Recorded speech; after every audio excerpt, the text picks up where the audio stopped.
Shalom shalom ndabarakije mwese bivanye naho mwerereye mwaramutse canke mwiriwe hama akazina ni Antiama ni kuri rya TV mwama mumenyereye RABA TV. Uyu munsi rero murazi ko ari umunsi wa Pasaka, twese uyu munsi ni umunsi wo kwibuka gupfa kwa Yesu. Rero twasuye umupastori wacu agira atubwirize ijambo ry'Imana rijanye na Pasaka. Muje kubana natwe, turasaba muje kugira subscribe, muje kugira like, muje kugira comment kugira tuje kubana namwe muri uyu mwanya. Rero reka atwidondore, muje kugira partage mu groupe ku bagenzi, hama muje kugira commentaire, muje kwandika ko kuko commentaire menshi, muje kugira subscribe, tuzokwama tumubazanira ngaha arazi ibintu byinshi, arafite ubumenyi bwinshi. Rero uyu mukijya nkuru y'Imana umeze neza cyane.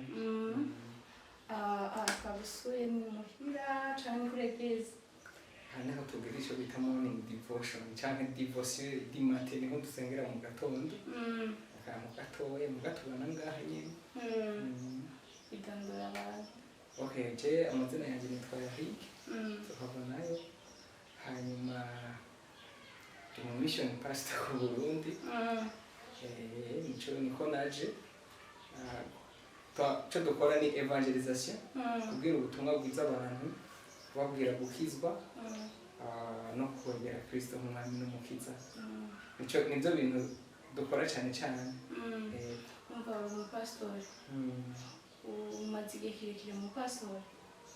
Jewe basengeye muri 2019 abandi kare nawe ndi umukiristo kubera nyine hajya uba isomo bavuga ati bagusengera uba pasteur cyangwa ibindi ni office cyangwa biro kugira ngo batandukanye uburongozi bw'umuma muri ko bararongora abantu bararongora abantu bashobora kuvuga ati ni pasteur kugira ngo cyorohere abarongowe utahura.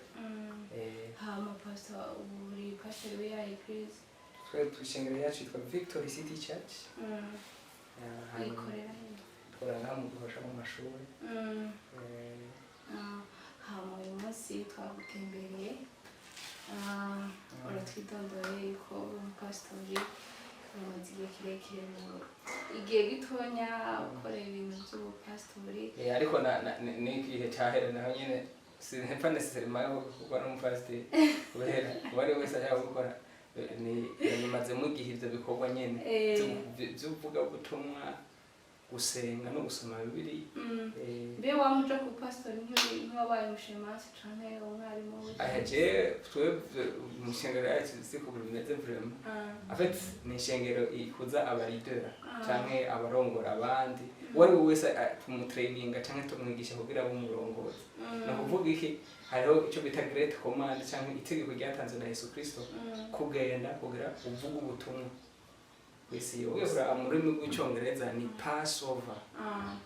Muri ya majambo bavuga ngo Easter, Passover. Passover ni urumva ahantu byatanguriye Pasika ya mbere, ukuntu byatanguye ni cagihe abana b'Isirayeli bari mu buja mu gihugu ca Egiputa. Bari rero mu gihugu ca Egiputa mu buja niho igihe ntuzeye yari kwaraba maltraita uyu Farao. Rero umumarayika murimbuzi agomba kuza, uribuka Imana yavuze abwiye abantu ba Isirayeli yuko bashira amaraso ku muryango kugira ngo umumarayika azakubwira niyahaca ntabaze kwica abana ba Isirayeli. Cyo bita Passover. Ucyako ntagire ikintu. Passover ni nkuko no kurengana nkaja ubundi muntu. Passover something. So bisigura yuko Pasika ya mbere niho yabereye. Nico ayo maraso ababaje kwica abana b'imfura umwana muri byabo byaba muri Egiputa ihe bagomba ko barekura abantu ba Isirayeli. Icyo gihe rero babonye amaraso ku muryango, ni babonye amaraso ku muryango ntibashobora kwica umwana wo muri iyo nzu, bashizeho amaraso. Nico bita Passover ya mbere.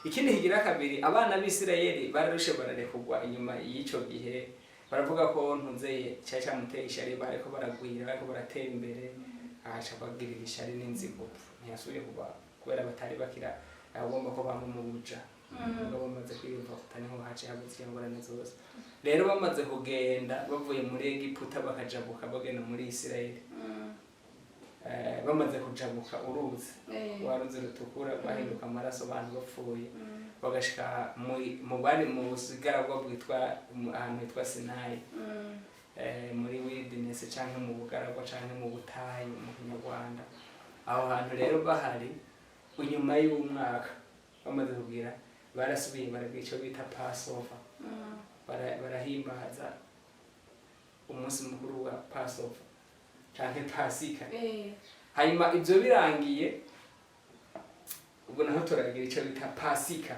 rero nico ngiye kuvuga ko aho igihe abanyisiraheli bavuye muri Egiputa Yesu yari amaze gufata oya kiye gihe en fait Yesu Kristo ntiyari bwaze ni muri Ancien Testament Yesu Kristo ntiyari bwaze yari ya processus y'ukuntu bavuye muri Egiputa bakagenda bakaja bukuruzi rutukura bahinjira muri Isirayeli donc ni muri iyo myaka nyene muga Yesu Kristo ntiyari bwaze hari muri Pasika canke Passover ntiyahimbajwe nuko nizo ntiyaje ku munsi w'izenya Yesu Kristo turiko turayihimbaza bien sûr uno munsi duhimbaza Pasika canke Passover bivanye ni kubera twiginizuka egupfa nizuka rya Kristo kuko urupfu rwa Kristo nta muntu yovuga ko ari ibintu bibi ni byiza kubera iyo Kristo adapfa jewe na wewe tuba twarakijije ese Yesu urazita umunsi yapfuye itariki vraiment ndiko ndakubwira yo hari umuntu azi itariki specifique muri iyo minsi ndiko ndakubesha nico bimwe nibi bya Noel bwa gusa ico tuzi Yesu Kristo yazutse mu munsi wa mbere w'iminsi urumva ibintu by'ama evenema wabo bara afet Yesu ku munsi wa mbere w'iminsi ni dimanche nico gituma kenshi na kenshi haba utuntu tudukonfizio ati mbe twosenga kwa Mungu abandi twosenga kwa gatandatu ku isabato ibintu nk'ivyo nyene mugabo giye kuraba abantu dusenga kwa Mungu twe duhimbaza izuha rya Kristo kandi nabasenga kwa gatandatu ntabuvuze ko hari kosa bakoze ni sawa mugabo kandi ntibonibagira no kwibagira yuko Kristo ari umwami w'isabato uriko rantegera hari ibintu byinshi byagiye birahinduka ku munsi wa Kristo rero cyo shaho kubwira no munsi kiri très important wari wese yoshobora kumva ariko arumvira yanka kurikirana no guhimbaza urupfu n'izuka bya Kristo Yohana 11 kandi aburangira toba aha pastor none kwereka abantu bahimbaza umunsi wa Pasaka kandi batazi iminsi Yesu yapfiriye iyo kugira amaroshe yashe barere mbwa probablement nta bintu by'ibiharuro byendika neza muga ico no kubwira cyo birakwiye kuhaba evenement yo guhimbaza ibuka izuvuka urupfu n'izuka bya Kristo uwo munsi wahimbazwa ico gihe bahimbaza bagira ivyo bya Pasika ubu byahinduwe urupfu n'izuka bya Kristo ivyo duhimbaza abakristo benshi ku isi baramenye mugabo mva n'ivyo abantu bakirina sito abantu bakiriye wewe ugiye kuraba ikibara ibimenyetso cy'amaraso kiba mu kwezi kwa kana byarabaho Pasika niko byari bimeze mugabo le jour nous célébrons igihe cya Pasika ubu unye ntitwo biserebura tuvuga ati ngo abantu barajabutse bavuye muri Isirayeli bagenda muri Egiputa donc du célébrer la liberté freedom umunsi mukuru nico gituma abantu bona bagira iminsi mikuru bagafunga kandi bakanezerwa mugabo nta muntu baje mu byaha kuri Pasika twibuka izuha nta rya Kristo none n'ubuvuze ngo nta n'umunsi uhari mugabo uguserebura cyangwa kunhimbaza Pasika yagoye kubihimbaza twimvira mu mitima ico Kristo yakoze usanga ari abantu benshi usanga batabitahura kuko tumenyereye impunzi Jesse nibaza yo hari umuntu yavutse bwa kabiri yavutse bwa kabiri yake Kristo umwami n'umukiza kuko bien sûr n'abantu ukuvuga ngo abantu ntibari abateiste barahari abateiste n'abantu batemereye ko Imana ibaho urumva abo ntawo bavuga ngo urumva ngo abana no it's okay bareke babireke mugabo twebwe tuzi ico byadukoreye turawuhimbaza uwo munsi kandi twe tworokomanda n'uwo ari we wese ahubwo ko yogihimbaza uwo munsi wa Pasika. Hari ikintu je nama nibaza sinzi usanga abantu Pasika igenda irahinduka ugasanga bakoze kuri date le 23 5 uraza myaka bo bivana amakalendriye cyo gituma nakubariye ati bivana kalendriye mo uvuga ati ane psychiatrist ane bebe bita ibindi imyaka nyene ya Pasika. En fait histoire ya Pasika uno munsi nashaka kubwira umuntu wese yihimbaza no munsi amenye igituma ariko arayihimbaza. Ego reka turabe ijambo ry'Imana Petero wa mbere rimwe gatatu. Herabo Imana y'umwami wacu Yesu Kristo ari yose iragahezagirwa yatubyaye ubwa kabiri nk'uko imbabazi zawe nyinshi ziri kugira ngo tugire ibyizigiro bizima itubyaza ukuzuka mu bapfuye kwa Kristo Yesu. Itubyaza ukuzuka mu bapfuye. En fait uyo turiko turacelebra urupfu rwa Kristo n'ubutsinzi kuri twebwe bwo guhamba ibyaha byaratunaniye guheba bwo gushobora gutsinda ibyari byarageze byari byarananiye ukuzuka naho ni celebration yo gutsinda urupfu parce que usomye ijambo ry'Imana muri Yohana 11 Yohana 11:25 ushaka kuri 26 aravuga ngo Yesu aramubwira ati ni jewe kuzuka n'ubugingo unyizera niyo yoba yarapfuye azobaho kandi uriho wese anyizera ntaho azokwigira apfa gushitsa ibihe bidashira ibihe bitazoshira uzomwizera wese ntazopfa kandi we yarapfuye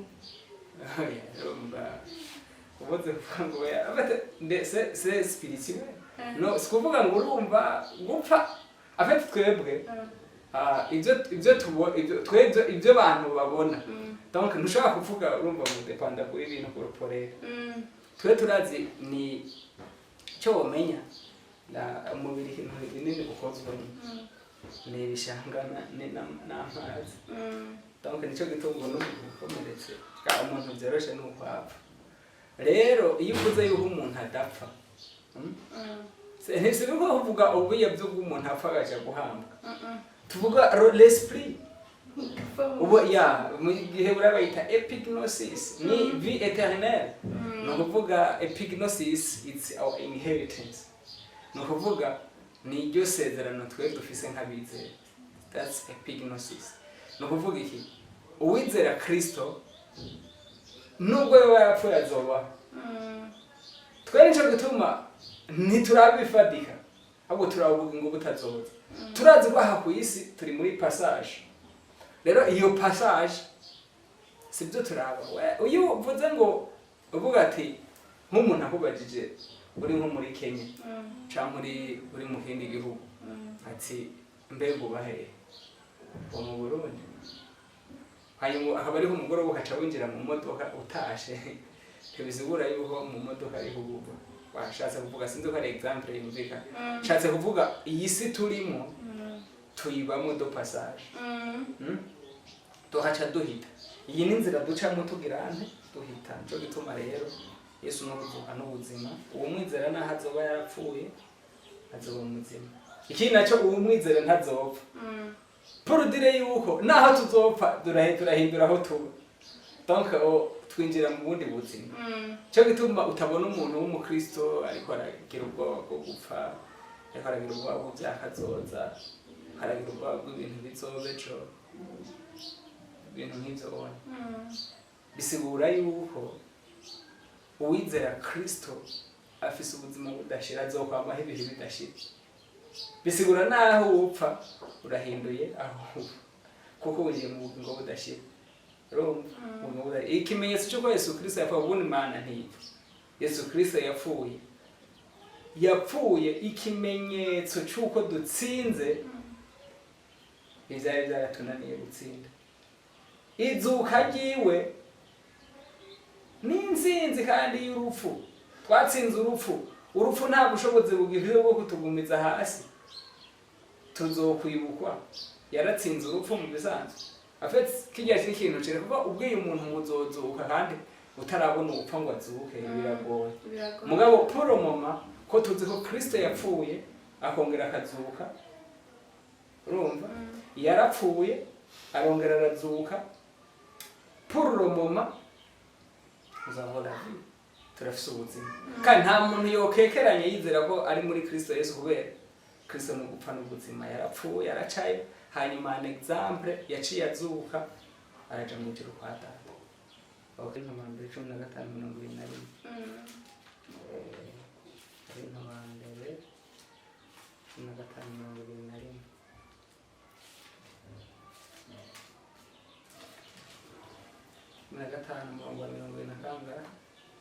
15:21. Kuko nk'uko urupfu rwazanywe n'umuntu n'ukuzuka kw'abapfuye kwazanywe n'umuntu nawe ni Yesu Kristo. Donc urupfu rwarabayeho kubera icyaha. Donc inyuma y'urupfu rero Yesu Kristo yaraje yerekana example razuka. Kandi bigaragara ko Yesu Kristo yaje mu ishusho y'umuntu. So the fact ko yazutse subira ko jewe nawe tuzozuka nitwa baturi muri Kristo Yesu. Yeah. Hama ninde wishe Yesu? Ibyaha byaje n'ibyo wanje. Canke ibyaha byacu. Uwo ntucuja ubwo ukondana ubihire. Baya bashikije cyageze. Urumva? Ni bande nye. Abaye fulfillment. Ugiye kuraba muri Yohana baravuga ku rupfu rwa Yesu no mu bindi bitabo byinshi. Yesu Kristo yarengukanye n'abantu bo muri Israel bamwagiriza ngo yisumana imbere y'utwa Ponsiyo Pilato yari umucamanza ico gihe Ponsiyo Pilato yaragombye nuko ubwo rubanza rwo ruhinduka ko yararababwiye ati je ntabwo ndabona ko hanyuma barensista bavuga bati nabambwe hanyuma bensista bavuga bati nabambwe uribuka hari ijambo Yesu Kristo ugiye kuraba 19 haravuga ngo yavuze ati yaramubajije ngo uremeze ko uri umwana w'Imana ambwira ngo urabyivugiriye urasubira urabyemera ko uri umwana w'Imana acaraho ati none ko uhoze ntuzi yuko je mfise ububasha bwo kugukuza hano ambwira ati nta bubasha wari ufise shit ubu hawo buvuye n'ijuru porotire yuko Yesu Kristo nawe nyene yarabibona ko bikira bibi kandi yarashizemo uruhara rwo kubyakira hanyuma acaramanikwa. Kandi Yesu Kristo umuntu yamucumise icumu. Umusirikare yitwa Marcus canke sinzi ko ari navuga ko ari Marius canke uwo mucumise icumu mu rubavu. Amaraso yaratarutse aja mu jisho ryo ko yarafise probleme y'ijisho. Ijisho rigahomba. Iza Pasika. Ayeko. Hama Yesu yazutse umunsi wa kangahe? Umunsi wa mbere w'iminsi indwi. Bamuhamvye none gute umunsi yazutse n'umutu umunsi yapfuye? Turabuze. Parce que Yesu yamaze iminsi nayo. Uno munsi uri mu Kristo mbere. None mbere baza guse urufu rwa Kristo bagenda ryari? C'est vendredi après-midi. Nimba ari vendredi après-midi. Numva turahazi naho nyene hari mu masaha 9 cyaracikana. Biri muri Bibiliya kujana guhambwa. Hanyuma uraza mu marayika ya ukuntu byose ukuntu byagenze baragiye Mariya na Magdalena kuraba basanga umva Yiwe nta muntu ari ayibona haje haza rero mu marayika arababwira yazutse se byanditse muri Bibiliya urumva turawuzi amanibaza Yesu amaze iminsi ngahe mu bace bagiye kuraba barabonye yuko hari cyahindutse parce que ikibuye cyari gikingiye kumva Yiwe cyahapfuye. Donc basanze imva yuguruye. Nuko nyene byagenze. Hama umunsi bamubonye Yesu niki yabwiye abantu? Nk'abantu bari bazi ko yapfuye, uce bamenye ko yazutse. Ikintu cyambere wamenye Yesu Kristo amaze kwiyereka abigishwa bimwe yabiyeretse ari muzima. yabiyeretse ari muzima kandi ikintu kimwe nuko bagize ubwoba hanyuma arabereka mu biganza by'inkovu yaraberetse primatira haba inkovu zanje ntimugire ubwoba urazi ko Tomo we yanasabye gukora kugufi Yesu Kristo yarazutse nta muntu n'umwe akeneye kugira confusion nta muntu n'umwe akeneye kugira amakenga ahubwo ikintu dukeneye kumenya nimba yarazutse bega changement yabaye niyaye c'est-à-dire ni ukuvuga igihe yapfa honyine bavuga ko igitambara cyari gikingiriye ahera cyane cyatanamutsemo ku bisobe ko jewe nawe turashobora kwinjira hariya hantu cyane turashobora kwivugana n'Imana ahubwo uraba muri mu gitabo cya Timoteyo haravuga yuko ngo ko dufise umuhuza umwe hagati y'Imana n'abantu uwo ni Kristo Yesu isura yuko yaduhaye access cyangwa opportunity ushobora kwivuganira n'Imana biciye muri we tudaciye ku muherezi mukuru tudaciye ku prophet tudaciye ku pastor cyangwa undi muntu n'umwe urashobora gusenga mu cyumba cyawe kandi Imana ikakumva umuherezi. Amen. Hama turashimiye abahoze bariko baradukurikirana uyu munsi mwiza wa Pasaka ni gupfa kwa Yesu no kuzuka. Uyu munsi dufite ibyishimo dufite n'umubabaro ko yapfuye mugabo cyane turategereza kwishima kubera ko yazutse yaradupfiriye arazuka ariho ni muzima. Hama turasaba muje kugira ama subscribe muze kugira like comment